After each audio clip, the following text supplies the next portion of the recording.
간직하는 분이네. 보아같이 너희를 버려두지 않으리. 내가 너희와 영원히 함께하리라.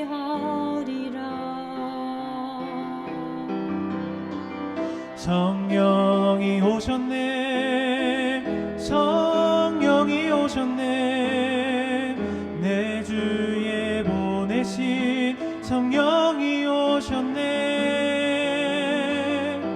우리 인생 가운데 지 찾아오셔서 그 나라 꿈꾸게 하시네. 억눌린 자 같은 자, 자유함이 없는 자, 피난처가 되시는 성령님 계시네. 주의 영이 계신 곳에 참 자유가 있다네. 진리의 영이신 성령이 오셨네. 성령이 오셨네. 성령이 오셨네.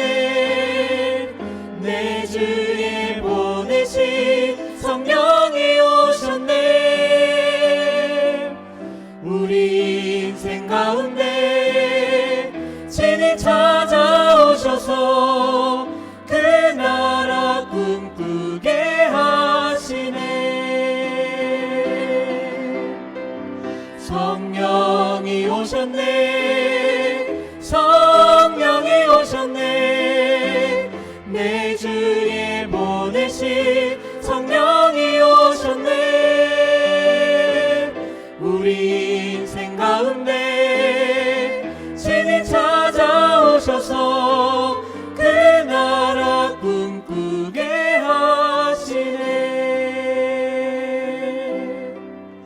그 나라 꿈꾸게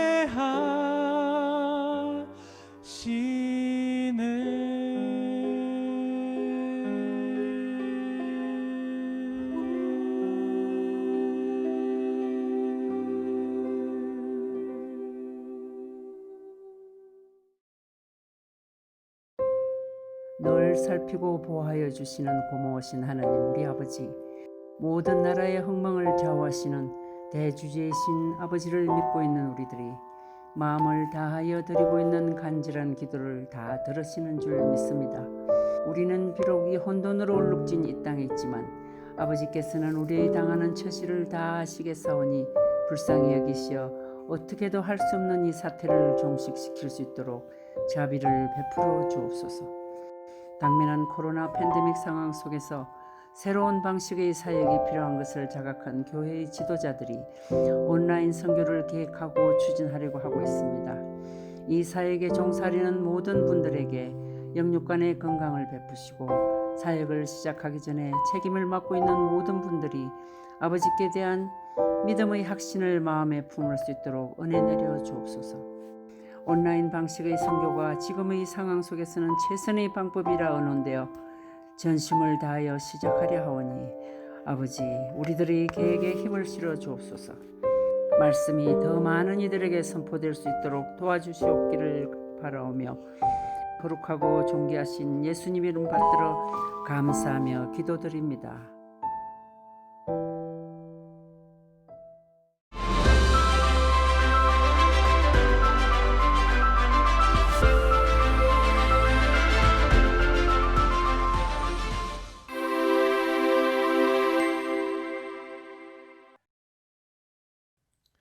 안녕하십니까? 건강기별을 통한 복음 그 네 번째 시간입니다. 오늘도 역시 새로 배운 것, 내가 실천할 것, 이웃에게 나눌 것, 이 세 가지를 삶에 적용하시면서 여러분들의 삶이 영육간에 풍요로워지시기를 바랍니다. 오늘의 주제는 내 가족이 당뇨병이라면이라는 주제입니다.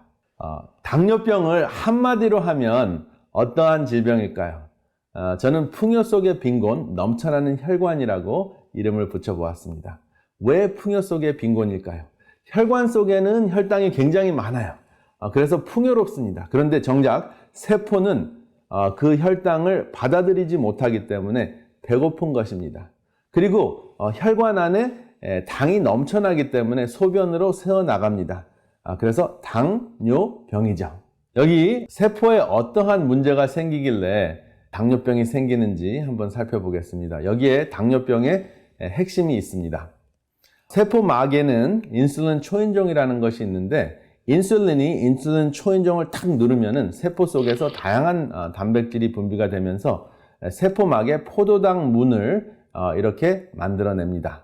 포도당 문이 옮겨지면서 이 포도당 문이 탁 열리면 혈관에 있었던 포도당이 세포 속으로 들어가서 에너지를 만드는데요. 인슐린 초인종이나 포도당이 말을 듣지 않는 현상이 일어납니다. 그것을 바로 인슐린 저항증이라고 하는데 이것이 계속 지속적으로 악화가 되면 당뇨병이 생기는 것입니다. 그런데 이것을 악화시키는 첫 번째 요소가 무엇이냐면 동물성 음식과 동물성 음식에서 생기는 내독소 혈증이라는 것이 있습니다. 그래서 동물성 음식을 섭취했을 때 동물성 음식이 그 속에 들어있는 그 독소가 있는데 그 독소가 인슐린 초인종을 망가뜨리고 포도당 문을 망가뜨려서 인슐린 저항증을 일으킨다 하는 것이 확인이 됐고요. 또 동물성 음식을 굳이 섭취하지 않더라도 내 몸이 비만증에 걸리면 인슐린 저항증이 생깁니다. 그래서 시간이 지속이 되면 당뇨병으로 진행이 되는 것이죠. 그래서 서서히 죽는 이 당뇨병의 첫 원인이 바로 음식 문화라는 것이 확인이 됐습니다. 특별히 과식하는 음식 문화이고 또 과식을 안 한다고 하더라도 육식을 좋아하는 문화입니다. 세종대왕과 이삭의 공통점이 무엇이었을까요? 두 사람 다 육식을 엄청나게 좋아했습니다. 세종대왕은 육식이 식탁에 없으면 식사를 안 할 정도였고 이삭은 에서를 좋아했던 이유가 그 육회를 너무나 좋아했습니다. 그래서 그 두 사람이 굉장히 훌륭한 분들이고 우리가 존경하는 분들이지만 건강에 있어서는 좀 문제가 있었습니다. 당뇨병 증상이 다식, 다갈, 다뇨가 있습니다. 왜 다식입니까? 왜 많이 먹습니까? 세포가 굶주려 있기 때문입니다. 혈당이 혈관 속에는 많이 있습니다. 굉장히 풍요로운데 그 혈당이 세포 속으로 들어가지 못하니까 세포는 배고픈 거예요. 뇌는 배고픈 세포를 감지하고 더 많이 먹으라고 시그널을 보냅니다. 신호를 보냅니다. 그러니까 많이 먹게 되는 것입니다. 그리고 음식을 많이 먹고 혈당이 증가하니까 혈액이 걸쭉해집니다. 그래서 그 혈액을 정상적으로 희석시키느라고 물을 많이 마셔야 하니까 목마른 현상이 일어납니다. 그리고 다뇨 증상은 혈당이 소변으로 배설이 되면서 물까지 가지고 나갑니다. 그렇기 때문에 일반적인 그 소변 보는 양보다 훨씬 더 많은 양의 소변을 보게 되는 것이죠. 당이 물을 뺏어가기 때문에 그렇습니다. 그러면 당뇨병은 어떻게 진단하나요? 혈당 검사를 해서 진단을 하는 것이죠. 그래서 공복 혈당이 126 이상이 됐을 때 당뇨병을 의심을 합니다. 그리고 당화색소라는 게 있는데요. 히모글로빈 A1C라는 것인데 이 당화색소가 6% 이상이 되면 당뇨병이라는 진단을 내리게 됩니다. 당화혈색소는 굉장히 중요한 것이 3개월 동안 당이 얼마나 잘 조절이 됐는지 감지할 수 있기 때문에 공복 혈당보다 더 많은 내용의 건강 내용을 우리에게 전해줍니다. 그래서 이 두 가지 검사를 다 하게 되어 있습니다. 당뇨병은 합병증이 굉장히 무섭습니다. 망막 질환이 생겨서 시력에 큰 문제가 생깁니다. 특별히 중앙시력에 문제가 생기는데요. 이렇게 사진을 보시면은 여기 손주의 모습이 안 보이는 그러한 현상이 일어나죠. 여러분들 중에서 당뇨병이 있으신 분들은 이 합병증을 예방하는 것이 굉장히 중요합니다. 그리고 또 큰 문제가 되는 합병증은 부종현상인데 부종현상은 무엇이냐 하면은 여러분들의 발이 붓습니다. 그래서 이렇게 꾹 누르면 다시 그 피부가 그 정상 상태로 돌아오지 않거나 돌아오는데 굉장히 오랫동안 구멍이 패여 있는 것이죠. 이것이 어떤 원인 때문에 그렇습니까? 콩팥이 망가졌기 때문에 그렇습니다. 굉장히 무서운 당뇨병 말기 현상입니다. 더 무서운 것은 여러분들의 피부가 썩을 수 있다는 것입니다. 특별히 당이 제대로 조절이 되지 않으면 상처를 입어도 잘 낫지 않고 그리고 심장과 아주 먼 거리에 있는 기관, 특별히 발가락에 산소 공급이 잘 되지 않기 때문에 궤저 현상이 일어납니다. 쉽게 이야기하면 산소 공급이 되지 않아서 발가락이 썩는 것이죠. 그러면 발가락을 절단해야 되는 경우도 있고, 또 더 심하면은 발 자체를 절단하거나 또 무릎까지 절단해야 되는 이러한 무서운 현상이 있습니다. 그래서 이 당뇨병은 정말 풍요롭다고 생각되는 이러한 상황에서 세포가 굶주려 있는 것입니다. 결국은 영양 공급이 잘 되지 않고 산소 공급이 잘 되지 않는 무서운 질병입니다. 제가 당뇨병 이야기를 하다 보면 성경 말씀이 생각이 납니다. 바로 계시록 3장 17절 말씀인데요. 내가 말하기를 나는 부자라. 부여하여 부족한 것이 없다 하나 내 곤고한 것과 가련한 것과 가난한 것과 눈먼 것과 벌거벗은 것을 알지 못하도다. 어쩌면 신체적인 당뇨병과 똑같은 증상이 이렇게 나오는지 모르겠습니다. 사실은 이 성경 말씀이 라오디게아 교회의 증상을 이야기하는 것이잖아요. 근데 당뇨병 증상과 똑같습니다. 그러면 이 해결책은 무엇일까요? 당뇨병을 극복하려면 다음과 같은 내용을 잘 생각하면 큰 도움이 됩니다. 혈당과 돈의 공통점이 있습니다. 둘 다 결핍이 되면 쓰러지죠. 저혈당으로 쓰러지고 경제공황으로 쓰러집니다. 그리고 누적이 되면 썩습니다. 몸에서는 혈당이 누적이 되면 궤저 현상, 썩는 현상이 일어나고요. 또 실제적으로 경제생활이나 우리 삶 속에서 돈이 누적만 되면은 사람이 부패하게 됩니다. 그래서 돈과 혈당은, 또 혈당과 돈은 순환이 될 때 우리가 건강을 회복할 수 있습니다. 돌아야 사는 것이죠. 그래서 이 돈과 혈당을 어떻게 순환시키는가 하는 것이 당뇨병 극복의 핵심입니다. 그리고 혈당과 지식의 공통점도 있습니다. 결핍이 되면 쓰러지는 것이죠. 저혈당은 우리를 신체적으로 쓰러지게 하고, 무지함은 우리를 정신적으로 또 우리 삶 속에서 쓰러지게 합니다. 그리고 누적이 되면 실제적으로 혈당은 쓰러지게 만들죠. 그리고 교만은 누적이 되면 패망의 선봉이 됩니다. 그래서 혈당과 지식은 역시 순환이 돼야 됩니다. 나누어졌을 때 발전을 할 수 있는 것이죠. 혈당도 몸속에 골고루 나누어져야 되고, 지식도 골고루 나누어졌을 때 교만이 없어지고 또 이 사회가 부패되는 것을 막아줄 수 있습니다. 여기 당뇨병을 극복하는 건강식이 있는데요. 당뇨병을 극복하려면 3가지 핵심 성질이 꼭 있어야 합니다. 첫 번째, 섬유질이 많아야 하고요. 두 번째, 건강한 지방질이 많아야 하고, 세 번째, 신맛이 있어야 합니다. 이 3가지 요소는 혈당의 흡수를 감소해주는 역할을 합니다. 그리고 체중 감량하는데 매우 중요한 역할을 합니다.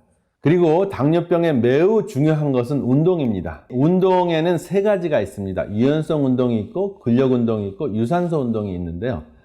제가 왕만두 그림을 여기 보여드리는 이유가 있습니다. 이 왕만두 3개를 드시면은 600칼로리 정도의 칼로리를 섭취하게 됩니다. 그런데 이 600칼로리는 여러분들이 1시간 반 정도 걸으셔야 되는 7.5마일의 거리입니다. 그러니까 운동을 하시면서 야, 내가 운동했으니까 내가 정말 좋아하는 만두를 좀 먹어야 되겠다 하고 왕만두를 3개를 드시잖아요. 간단하게 분식으로 드셨다 했을 경우에 1시간 반 동안 운동하신 것이 말짱 도루묵이 됩니다. 그리고 운동을 하셨을 때 굉장히 중요한 부분이 있는데요. 여러분들의 근육의 길이입니다. 걷기 운동을 하시든지 또 근력 운동을 하실 때 여러분들의 근육의 길이가 늘어났다 줄어들었다 하는 것을 염두에 두셔야 합니다. 그래서 제자리에 있더라도 여러분들의 근육의 길이를 움직이시면, 근육의 길이를 늘어뜨렸다 줄어뜨렸다 하시는 운동을 하시면 인슐린 저항증을 극복하실 수 있다 하는 연구 결과가 발표됐습니다. 굉장히 좋은 소식이 아닙니까? 그리고 당뇨병 극복에 있어서도 옥시토신이 굉장히 중요합니다. 그래서 함께 하는 것이 굉장히 중요한데, 지방이 감소된다는 것이 확인이 됐어요. 지방이 분해가 되는 것이에요. 그러면 체중이 감량이 되겠죠.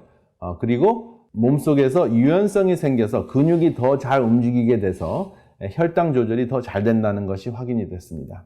그리고 이 함께함을 우리가 염두에 두면 항상 생각할 수 있는 것이 하늘을 향해서 날아가는 기러기 떼입니다.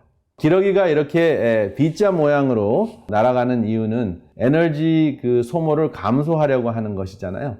그래서 겨울을 나기 위해서 기러기가 날아갈 때는 항상 같이 날아갑니다. 이렇게 날아가면 그 에너지 소모량을 76% 감소할 수 있습니다. 그러니까 얼마나 더 멀리 갈 수 있습니까? 뭐 24마일 정도밖에 가지 못하는데 100마일을 갈 수 있다고 합니다. 그리고 이 기러기 때는 그 앞에 가는 리더가 항상 바뀝니다. 그래서 리더가 힘들 때쯤 되면 두 번째 있는 기러기가 그 앞으로 가서 그 리더를 교체해주는 그러한 일을 하는데요. 정말 서로 협력하는 그러한 모습이 참 아름답습니다. 그리고 기러기가 날아갈 때 굉장히 시끄럽게 날아갑니다. 영어로는 헝컹, 한국말로는 끼럭끼럭 이렇게 날아가는데 왜 이렇게 시끄럽게 날아가는가 하고 조류학자들이 연구를 해봤더니 격려하는 소리라고 합니다. 잘 날라라, 힘내라.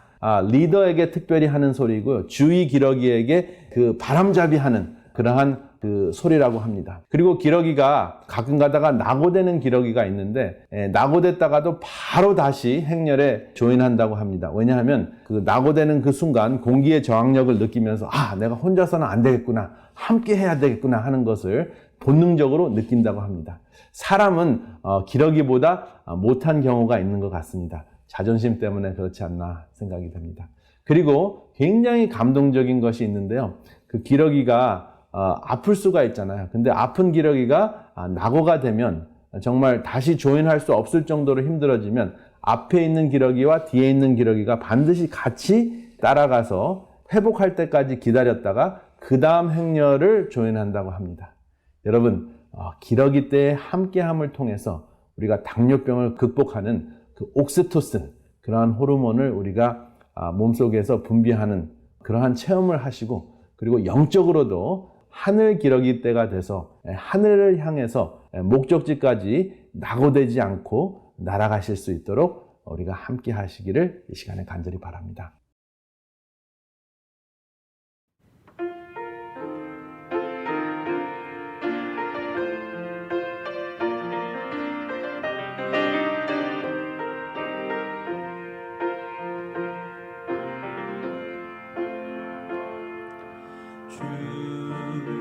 한 분만이 이 모든 세상 창조하셨네.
안녕하세요. 다시 뵙게 되었습니다.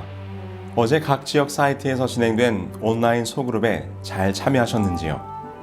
말씀 세미나와 함께 진행되는 온라인 소그룹을 통하여 아름다운 영적 교제도 꼭 나누시기를 간절히 바랍니다.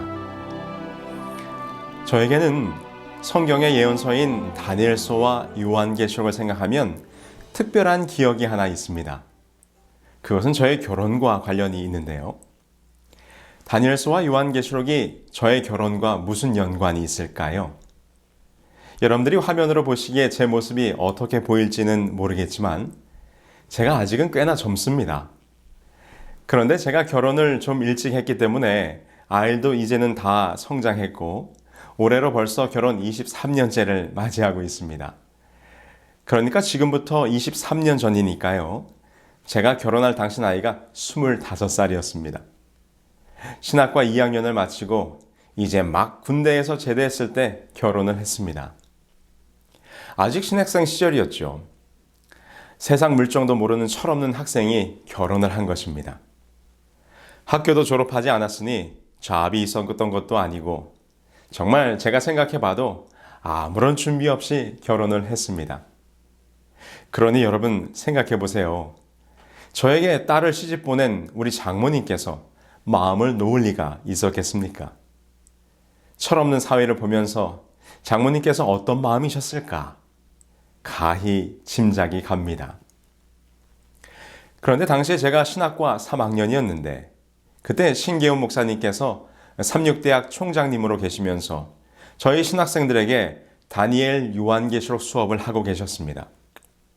그러던 어느 날 저희 장모님께서 대학에 오셨다가 신계훈 목사님을 만나게 된 것이지요. 그때 장모님과 제 안사람 그리고 제가 같이 신계훈 목사님을 뵙게 되었는데 저희 장모님께서 이렇게 말씀하셨어요. 총장님, 제 사위예요. 지금 신학과 3학년입니다. 앞으로 잘 좀 봐주세요.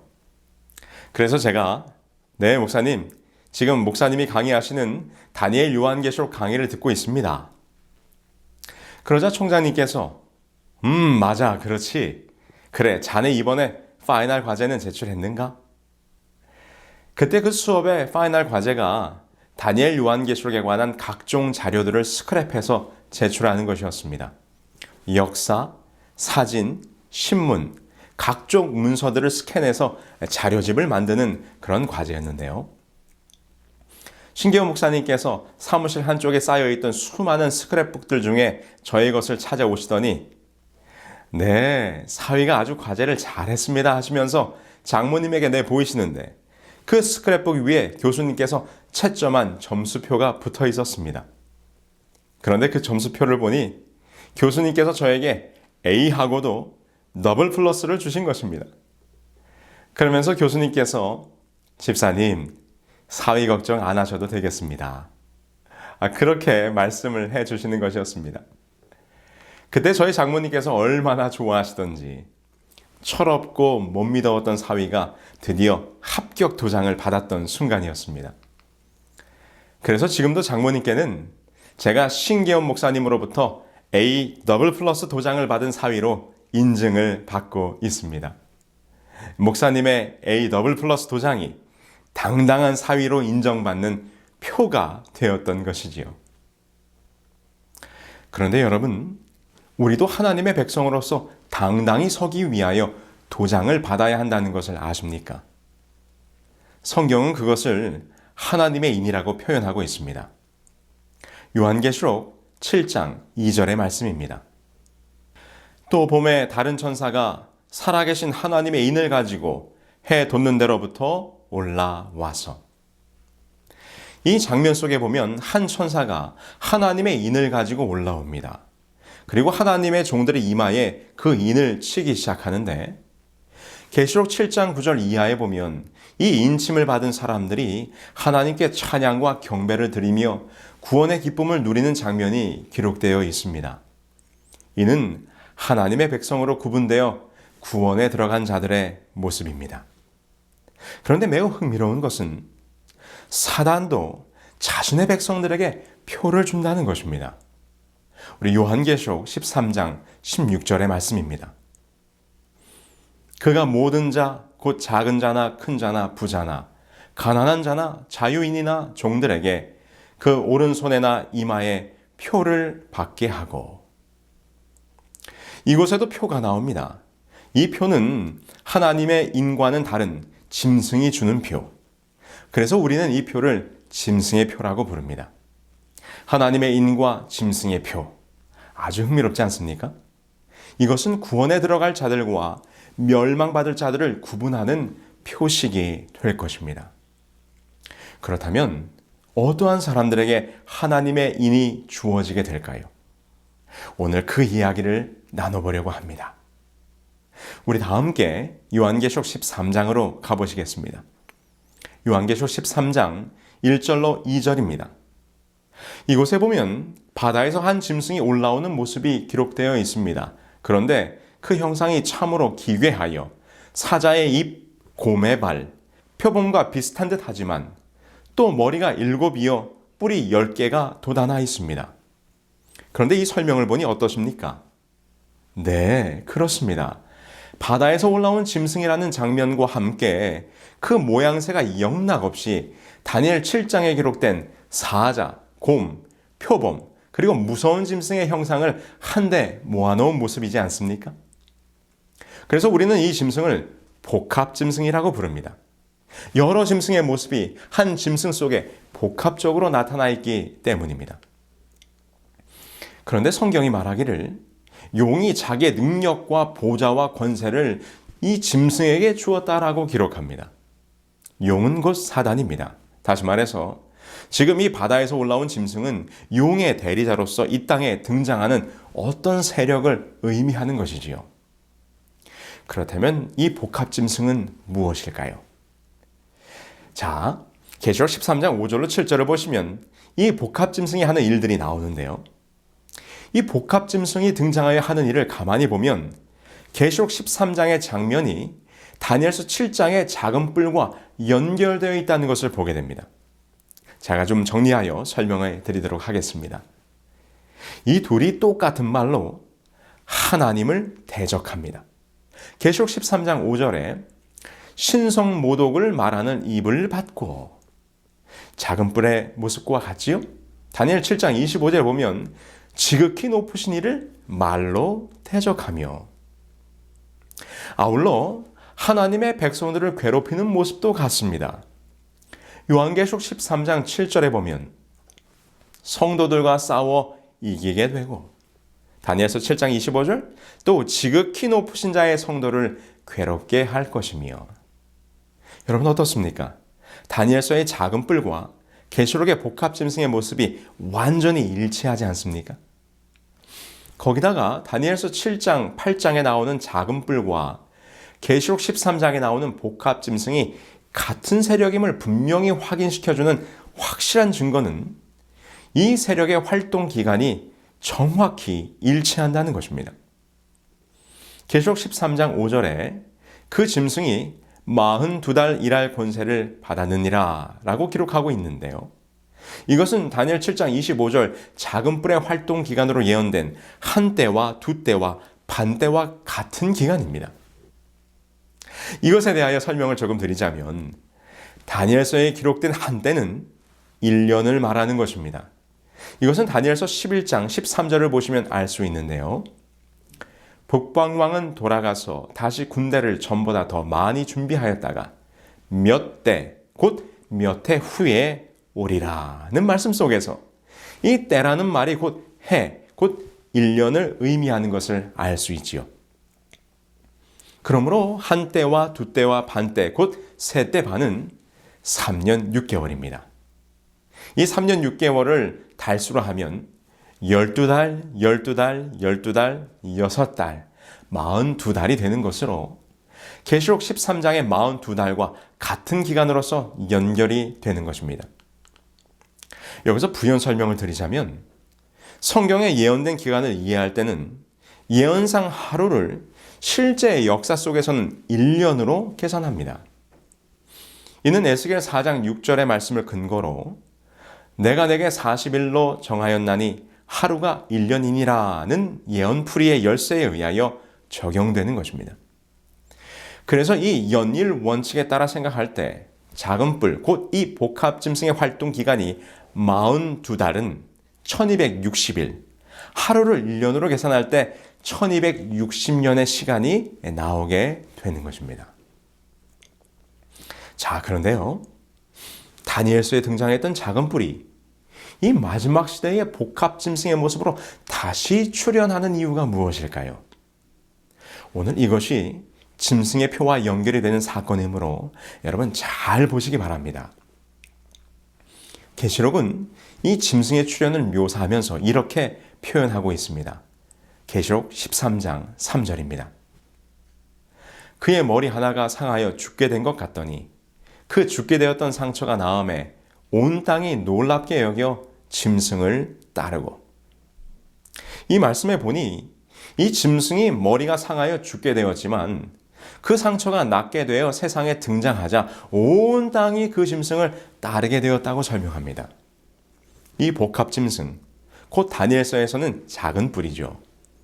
우리는 이 세력이 중세 로마 교황이었음을 확인한 바 있습니다. 그렇다면 로마 교황의 세력이 꺾여 죽게 되었던 상처를 입었던 적이 있었을까요? 네, 그렇습니다. 우리는 역사 속에서 로마 교황권이 무너지는 장면을 찾아볼 수 있는데요. 그것은 1789년 프랑스 혁명이 일어나면서 치명상을 받게 됩니다. 중세 역사 동안 교회와 귀족들의 착취에 시달렸던 민중들이 하나님은 없다는 구호와 함께 노틀담 성당의 제단 위에는 이성의 여신을 세우고 수도원을 폐지하고 교회 재산을 몰수했으며 수많은 가톨릭의 사제들을 죽이거나 추방하게 됩니다.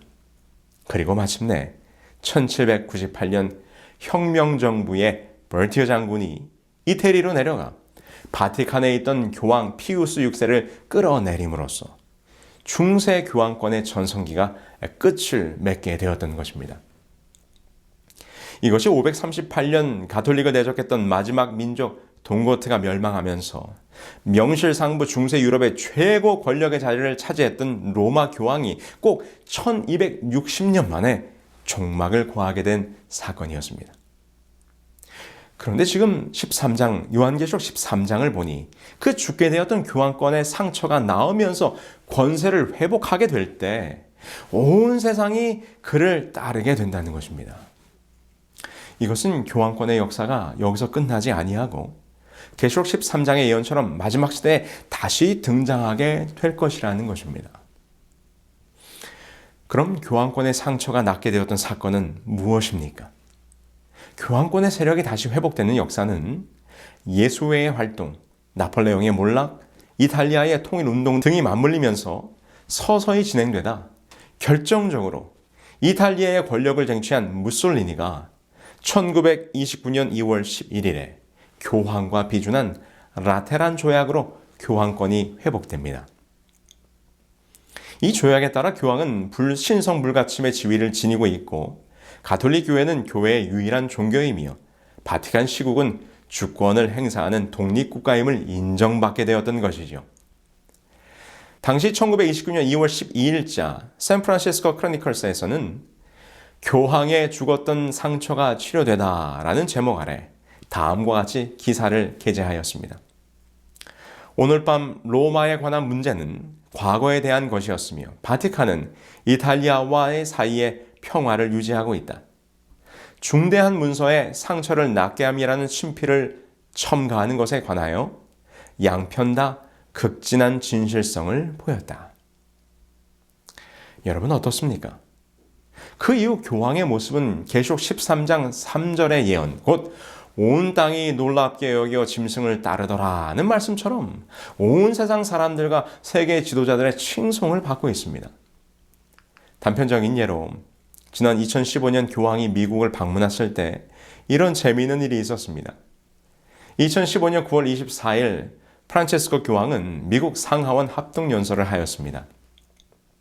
이제 연설을 마친 교황이 빠져나가자 당시 공화당의 하원 의원이었던 밥 브래디 의원은 쏜살같이 단상으로 올라가더니 교황이 연설 중에 마시던 물컵을 잽싸게 집어들었습니다. 왜냐하면 그 컵에 교황이 마시다 남긴 물이 절반쯤 남아 있었기 때문이지요. 교황이 남긴 물을 자신의 사무실로 가져간 그는 자신과 아내 그리고 참모들과 조금씩 나누어 마시고는 성스러운 물이 있으니 내 사무실로 오라며 같은 지역 K씨 상원의원을 불렀고, 그러자 이 K씨 상원의원은 자신의 아내와 어머니까지 함께 데리고 와서 이 교황이 남긴 물에 손가락을 살짝 담근 뒤 서로에게 뿌려주며 축복을 나누었다는 것입니다. 물을 가져간 브래디 의원은 이렇게 말합니다. 교황이 마시다 만 물은 축복의 물이라고 생각해 갑오로 삼으려 한다. 남은 물은 손자, 손녀들을 축복하는 데 쓰려고 병에 넣었습니다. 온 세상 사람들이 기이하리만큼 교황을 따르고 있습니다. 그를 추앙하고 그를 섬기며 그를 높이며 그를 따릅니다. 오늘 제가 많은 언론의 기사들과 교황의 활동들에 대한 기록들을 인용하지 않는다 할지라도 온 땅이 그 짐승을 따르는 모습을 우리는 분명히 보고 있습니다. 그런데 이 짐승이 왜 다시 부활하여 다시금 역사 속에 등장하게 되었을까요? 요한계시록은 이 복합 짐승이 등장하여 계시록 13장에 예언된 또 다른 짐승, 곧 새끼양 같은 짐승과 함께 하게 될 일을 이렇게 예언합니다. 그가 모든 자, 곧 작은 자나 큰 자나 부자나 가난한 자나 자유인이나 종들에게 그 오른손에나 이마에 표를 받게 하고 누구든지 이 표를 가진 자 외에는 매매를 못하게 하니 이 표는 곧 짐승의 이름이나 그 이름의 수라. 지혜가 여기 있으니 총명한 자는 짐승의 수를 세어보라. 그것은 사람의 수니 그의 수는 666이니라. 최근 코로나 사태가 온 세상을 뒤덮으면서 사람들은 왜 이런 일이 벌어졌는가? 이 코로나 바이러스는 어디에서 시작됐는가? 이것이 누구의 책임인가에 관심을 두는 나머지 한 걸음 더 나아가 이 바이러스는 누군가의 의도된 음모라는 이야기까지 퍼지고 있습니다. 아울러 코로나 바이러스 백신 속에 나노 입자가 있어서 이것이 사람들을 통제하는 수단이 될 거라는 루머들도 나돌고 있습니다. 사실 그동안 많은 종말론자들에 의해서 이 짐승의 표 666이 베리칩, 바코드, 뉴 아이디 등등과 같은 어떤 물리적인 표식이나 삽입물 등으로 적용되어지고 있었던 것이 사실입니다. 그렇다면 여러분, 정말 이러한 것이 짐승의 표일까요? 아니요, 그렇지 않습니다. 그러한 것들이 짐승의 표는 아닙니다. 이것은 영적인 표식입니다. 성경에서 말하는 짐승의 표는 무엇입니까? 우리가 이 짐승의 표를 이해하기 위해서는 선과 악의 마지막 싸움의 장면을 잘 살펴보아야 합니다. 계시록 12장 17절입니다. 용이 여자에게 분노하여 돌아가서 그 여자의 남은 자손 곧 하나님의 계명을 지키며 예수의 증거를 가진 자들로 더불어 싸우려고 바다 모래 위에 서 있더라. 용은 지금 이 마지막 싸움을 누구와 하려고 하고 있습니까? 그 여자의 남은 자손입니다. 그런데 그 여자의 남은 자손의 특징을 뭐라고 설명하는가 하면 하나님의 계명을 지키며 예수의 증거를 가진 자들이라고 말합니다. 그러므로 우리는 이 짐승의 공격 목표가 무엇인지를 분명히 알 수 있습니다. 그것은 바로 하나님의 계명입니다. 무엇과 관련된 계명인가? 요한계시록 13장에 계속해서 반복적으로 등장하는 이 싸움의 쟁점이 무엇인지 한번 보실까요? 요한계시록 13장 4절, 용에게 경배하며 짐승에게 경배하여. 계시록 13장 8절, 이 땅에 사는 자들은 다 짐승에게 경배하리라. 계시록 13장 12절, 처음 짐승에게 경배하게 하니. 계시록 13장 15절, 또 짐승의 우상에게 경배하지 아니하는 자는 몇이든지 다 죽이게 하더라. 여러분, 어떠한 장면이 계속 반복되어지고 있습니까? 지금 용이 짐승들을 출현시켜서 하려고 하는 것이 무엇입니까? 네, 그렇습니다. 그것은 경배입니다. 계속해서 온 세상으로 하여금 그 짐승에게 경배하게 하려고 노력합니다. 이 싸움의 쟁점은 경배입니다. 곧 예배입니다. 여러분, 잘 생각해 보세요. 우리가 다니엘서를 공부할 때 작은 뿔이 계속해서 공격했던 계명이 무엇이었습니까? 그가 또 때와 법을 변개코자 할 것이며, 그런데 이 마지막 때에 하나님의 계명을 회복하는 참 여자의 남은 무리가 나타나게 될 때 용은 그 남은 무리를 공격하기 위하여 계명에 기록된 하나님께 대한 참된 경배가 아니라 거짓 경배, 곧 중세 기간 동안 짐승이 변경시켰던 하나님의 때에 관한 법을 가지고 다시 등장하고 있는 것입니다. 곧 이것이 계시록 13장에 기록한 것처럼 이 짐승의 표는 곧 짐승에게 경배하는 모습이 되는 것입니다. 그럼 무엇이 경배와 때에 관한 계명이었습니까? 안식일을 기억하여 거룩히 지키라. 안식일 성수를 일요일 성수로 바꾸어 버린 것입니다. 심지어 로마 교황은 이 일요일 예배가 교황권의 권위를 나타내는 표라고 스스로 주장하고 있습니다. 여기 몇 기록들을 보겠습니다. 예수 그리스도의 권위로서 우리 주님의 부활을 기념하기 위하여 이 휴일을 일요일로 변경시킨 것은 바로 가톨릭 교회였다. 이러므로 개신교도들이 일요일을 준수하는 것은 그들의 본의와는 달리 가톨릭 교회의 권위에 충성을 표하게 되는 것이다. 개신교도들의 일요일 준수는 그들이 어떠한 말을 하든지 간에 교회, 천주교회의 권위에 존경을 표하는 일이다. 중세의 작은 뿔, 그리고 지금은 복합짐승으로 등장한 교황이 일요일 성수를 교황권에 대한 충성과 권위의 표라고 주장할 때 성경은 이에 대하여 뭐라고 말씀하십니까? 또 내가 그들을 거룩하게 하는 여호와인 줄 알게 하려고 내 안식일을 주어 그들과 나 사이에 표징을 삼았노라. 너는 이스라엘 자손에게 말하여 이르기를 너희는 나의 안식일을 지키라.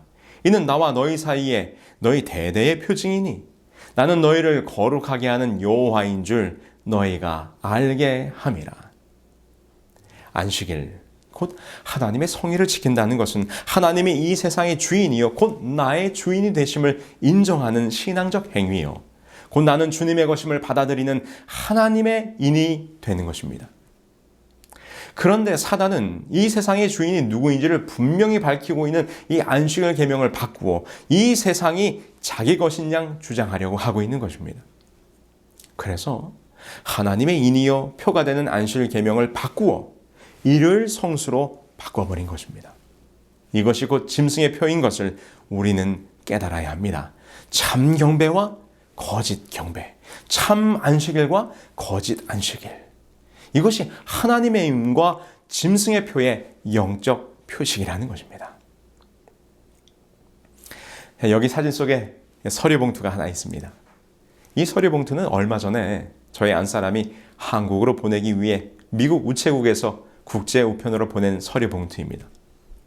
그런데 이 우편물을 보낸 지 며칠이 지났을 때 이것이 저희 집으로 반송이 되었습니다. 반송 이유는 수취인의 주소가 불명확하다는 것이었습니다. 그게 무슨 말인가? 분명히 보내야 할 곳의 주소를 정확히 영문으로 찾아서 잘 기입을 했는데 왜 이것이 돌아왔을까? 무려 15불 이상 우편료를 내는데 말입니다. 이해할 수가 없었습니다. 그래서 제가 주소가 무엇이 잘못되었는지 살피기 위해서 주소를 가만히 읽어보았습니다. 처음 번지와 거리명과 동, 그리고 서울시까지 정확하게 맞았습니다.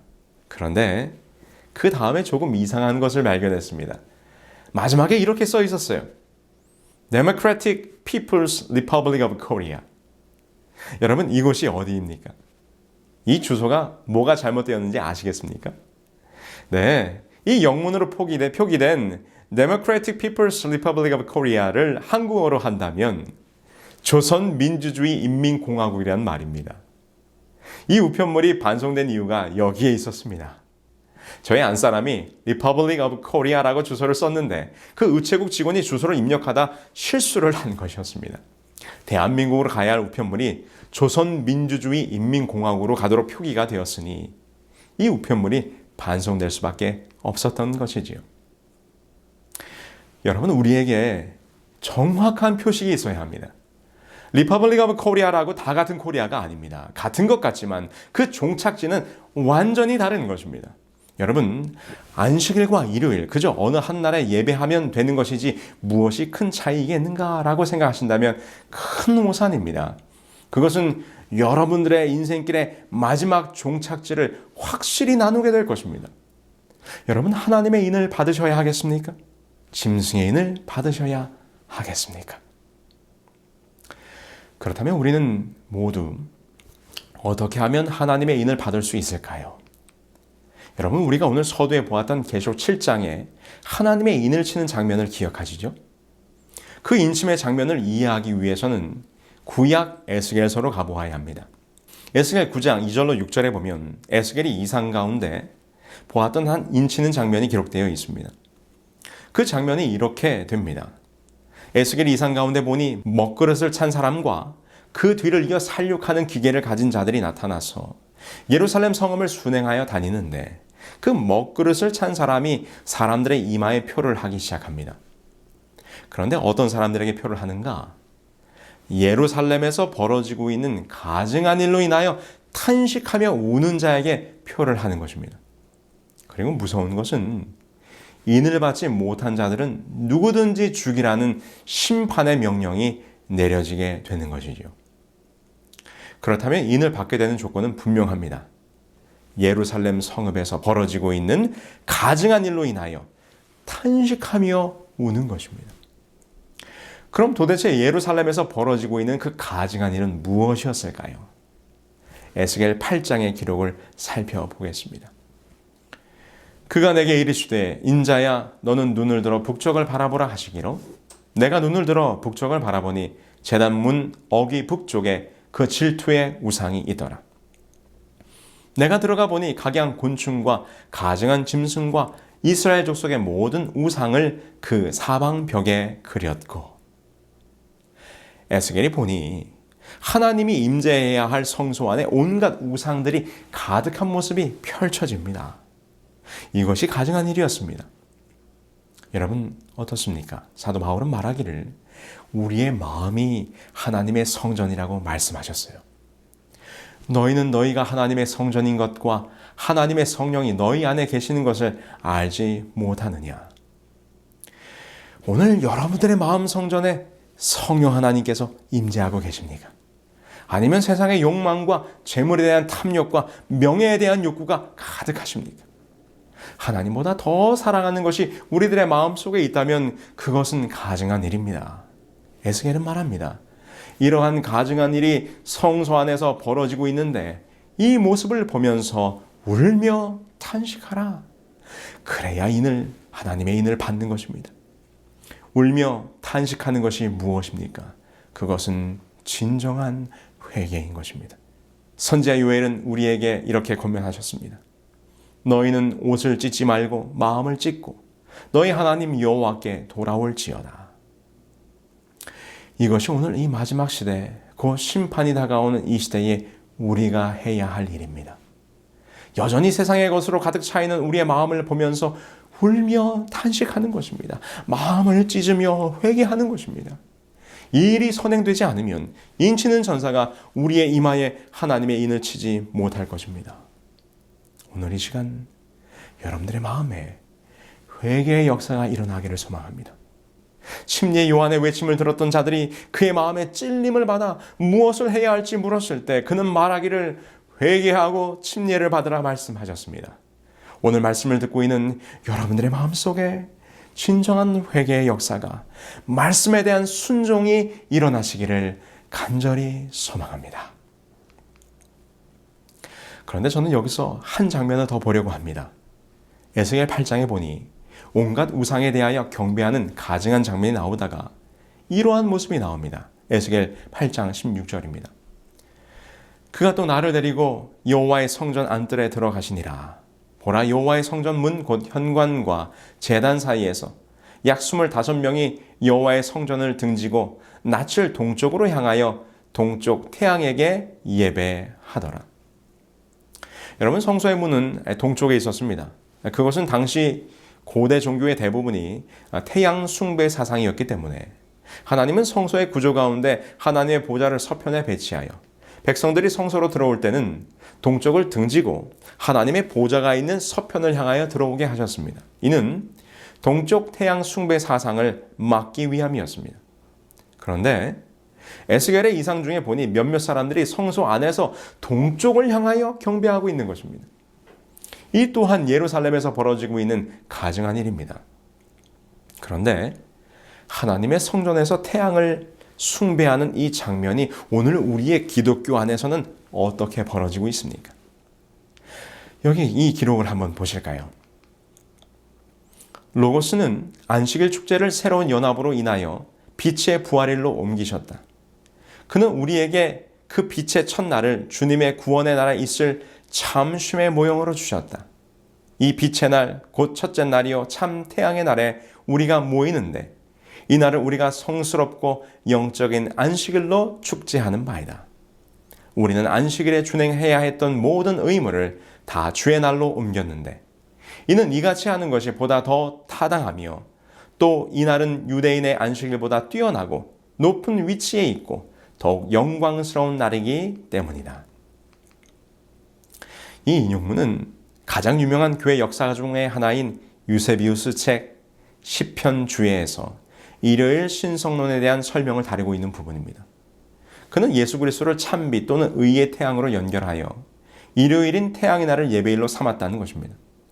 그가 이러한 주장을 하고 있는 배경은 이것입니다. 기독교를 개종한 로마의 콘스탄티누스 왕제는 당시 로마인들의 신앙인 태양 숭배 사상과 기독교를 융합하기 위하여 일요일 예배를 추진하게 되는데 이 일에 당시 황실 점성관이었던 율리우스와 가이사랴 교회의 감독이었던 유세비우스를 불러 태양 신교와 기독교를 융합하게 하였습니다. 그들의 논리는 그리스도교에서 신봉하는 의의 태양이신 예수는 로마인들의 불패의 태양인 미트라와 동신 이명임을 주장하며 교회의 일요일 예배를 합리화 혹은 정당화한 것입니다. 이처럼 일요일 성수는 태양신 숭배와 깊은 연관이 있는 것으로 에스겔이 바라보았던 성소에서 벌어지고 있는 가증한 일이 아니고 무엇이겠습니까? 우리 기독교 안에 있는 이교 사상이라는 책에서도 이렇게 이것을 지적하고 있어요. 교회는 일요일을 거룩한 날로 성별했다. 전승에 따라 대중들로부터 추앙받던 우상 숭배자들의 축제 일들을 그리스도교가 물려받고 그 우상 숭배자들에게 그리스도인이라는 칭호를 준 것은 명백히 교회의 모략이었다. 옥스퍼드 대학교 교회사 교수였던 스탠리는 이렇게 말합니다. 고대 태양신에게 부단한 충성심을 바친 자들이 그들의 종교의식 자체를 오늘날까지 남겨놓았다. 지극히 거룩하며 우주적인 이 그리스도 교단에까지 그 흔적을 남겼다. 이 고대 우상 숭배자들이 명명한 태양의 날이라는 칭호의 존속은 대개 우상 숭배교와 그리스도 교회의 그 정조가 서로 결합함으로 이루어진 것이다. 콘스탄티누스의 이 법령은 제국 내의 불일치한 종교들을 공통의 제도 아래서 하나의 통일을 이루어 보려는 의도였다. 여러분, 일요일 예배, 그것은 우리가 일반적으로 알고 있는 것처럼 예수님 부활 이후 안식일이 폐지되고 부활을 기념하여 지키기 시작했다고 하는 단순한 논리로 해결되는 문제가 아닙니다. 일요일 예배가 뿌리를 내리고 자리를 잡아 교회의 예배일이 되기까지는 수많은 이교들과 로마의 황제들과 이교적 신학자들의 영향, 그리고 태양신과 관계, 그리고 변절된 교회의 역사를 통해서 이루어진 비성서적인 제도임을 우리는 깨달아야 합니다. 도대체 하나님이 만드신 안식일을 한날 피조물인 인간이 이토록 교만스럽게 마음대로 바꿀 수 있단 말입니까? 소위 주일이라고 불리우는 일요일이 하나님께서 엄중히 금지한 태양신을 숭배한 날이며 우상을 숭배한 날 하나님을 경배하고 있다는 사실을 안다면 실로 통탄하지 않을 수 없을 것입니다. 그래서 에스겔이 권면하는 것입니다. 성소에서 이런 가증한 일이 일어나는 것을 보거든 울며 탄식하라. 이러한 기독교의 민낯을 보고 우리는 진정으로 회개하여 돌이켜야 하는 것입니다. 오늘 말씀을 함께 나눈 여러분들이시여, 참된 경배와 거짓 경배, 하나님의 인과 짐승의 표가 무엇인지 깨달으셨다면 울며 탄식하며 회개하시기 바랍니다. 회개란 무엇입니까? 회개는 돌이키는 것입니다. 지금 가고 있는 길이 잘못되었음을 깨달았다면 즉시 그 길을 멈추고 돌아서야 합니다. 바른 길을 찾아가야 합니다. 지금껏 해왔던 신앙의 길이 잘못된 방향이었음을 알면서도 많은 사람들이 그 길로 가고 있기 때문에 그리고 그저 그렇게 해왔었기 때문에 지금 길을 돌이키지 못하신다면 어떻게 되시겠습니까? 오늘 이 시간 여러분들의 마음속에 참된 경배의 회복, 참 안식일의 성수를 통한 하나님의 인처짐의 역사를 경험하시게 되기를 간절히 소망합니다. 오늘 마지막으로 한 책의 내용을 소개하면서 참 안식일을 성수하는 삶에 대한 이야기로 마무리하려고 합니다. 윌터 브루그만 박사님이 쓰신 안식일은 저항이다라는 책이 있습니다. 이 책에는 박사님의 어릴 적 경험이 기록되어 있는데요. 월터 박사님은 미주리주 썰리 카운티에서 어린 시절을 보내셨는데 그 동네에서 자파상을 하는 A씨와 그의 아내가 있었습니다. 그들은 예배 때 항상 맨 앞자리에 앉았습니다. 그런데 예배 때마다 목사님의 설교가 끝나면 마지막 축도를 하시기 전 자리에서 일어나 교회를 빠져나가는 것이었습니다. 예배 마치기 5분 전이면 무슨 의식이라도 거행하는 것처럼 가운데 긴 통로를 걸어 교회 뒤쪽 현관으로 나가는 것이죠. 그들은 자신들의 행동 때문에 예배에 참석한 다른 모든 이들이 예배의 마지막 찬양과 기도에 집중하지 못한다는 것은 전혀 개의치 않는 듯 보였습니다. 그들은 왜 항상 예배가 마치기 5분 전에 일찍 교회를 나가는 것일까요? 이유는 이러했습니다. 브루그만 박사님이 자라던 그 동네에는 또 다른 교회인 루터 교회가 있었는데 그 교회는 브루그만 박사님이 다니던 교회보다 30분 일찍 예배를 마쳤습니다. 그런데 항상 교회를 일찍 나가는 그 A씨는 그 루터 교회 근처에서 자파상을 하고 있었기 때문에 루터 교회 신자들이 예배를 마치고 나오는 때를 맞추어 미리 주문받았던 물건을 전해주고 장사를 해야 했기 때문이었습니다. 여러분 생각해 보십시오. 그 예배를 하나님이 기뻐 받으셨을까요? 우리 하나님께서도 그런 안식일 예배는 받지 않으실 것입니다. 여기 선지자 이사야의 다음과 같은 책망이 있습니다. 너희가 내 앞에 보이러 오니 이것을 누가 너희에게 요구하였느냐? 내 마당만 밟을 뿐이니라. 헛된 재물을 다시 가져오지 말라. 분향은 내가 가증히 여기는 바요. 월삭과 안식일과 대회로 모이는 것도 그러하니 성회와 아울러 악을 행하는 것을 내가 견디지 못하겠노라. 지금 여호와께서 이스라엘 백성들에게 이렇게 말씀하십니다. 마음도 없이 그저 예배에 행위만을 하는 너희들의 예배를 내가 가증히 여긴다는 것이지요. 이스라엘 백성들이 계명에 기록된 안식일은 기억하여 지키고는 있지만 그들의 안식일은 형식과 의식만 있을 뿐 안식일의 진정한 의미가 다 사라져 버렸다는 것입니다. 여러분, 우리가 안식일을 구별을 지킨다는 것이 무엇입니까? 이 세상의 정욕과 욕심과 헛된 것을 과감히 포기하고 온전히 하나님을 섬기며 하늘 아버지를 사랑하는 자로 변화되어 살아가는 품성의 변화를 동반해야만 그것이 참된 안식일을 준수하는 것일 것입니다. 그것이 없는 외형적인 안식일의 지킴은 오히려 하나님을 불편하게 만드는다는 것을 우리는 잊지 말아야 합니다. 월터 브루그만 박사는 그의 책 안식일은 저항이다에서 탐욕과 안식일에 대하여 이렇게 설명하고 있습니다. 나는 안식일이 우리의 욕구를 알려주는 학교요, 우리에게 엄청난 힘을 발휘하는 우상 숭배와 탐심에 초점을 맞추는 거짓 욕구들을 폭로하고 비판한다고 생각한다. 우리가 이를 그치지 않고 안식일을 지키지 않았을 때 이런 거짓 욕구들이 우리를 지배한다. 그러나 안식일은 우리의 참된 정체성을 우리 안에 받아들일 수 있는 기회다. 그렇습니다. 이것이 안식일이 주는 메시지입니다.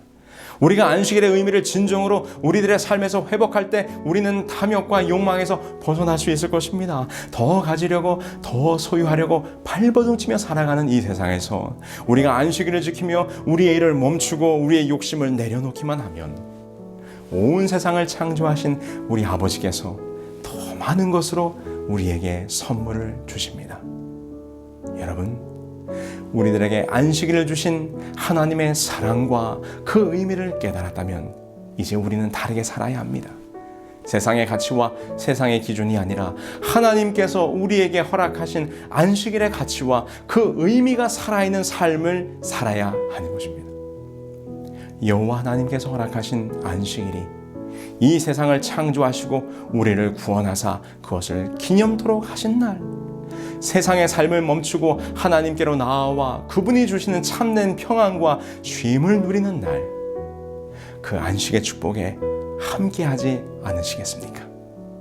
마지막 때에 참으로 하나님의 인을 받는 자, 곧 안식일의 참된 실천을 통하여 하늘의 백성으로 품성이 변화되는 여러분 모두가 되기를 간절히 소망하며 말씀을 드리겠습니다.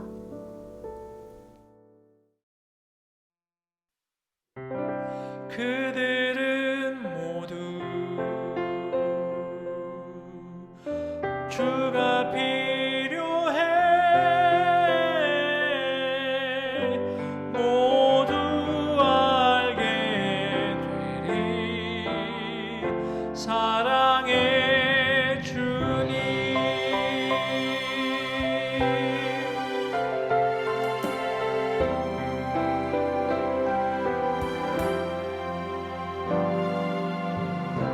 매일 술을 취는 사람들 웃음기에 숨겨진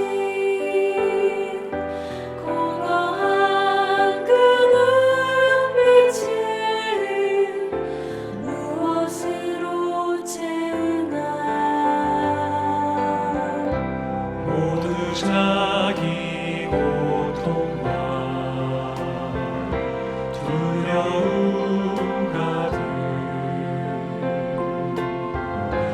감춰진 울음소리 주님 들으시네 그들은 모두 주가 필요해 깨지고 상한 마음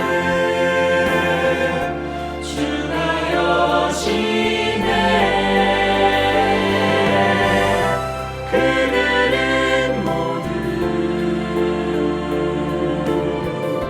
주가 필요해 모두 알게 되리 사랑의 주님 그들은 모두 주가 필요해 모두 알게 되리 사랑의 주님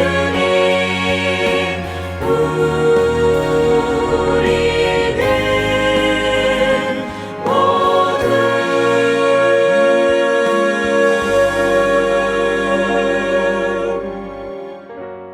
주가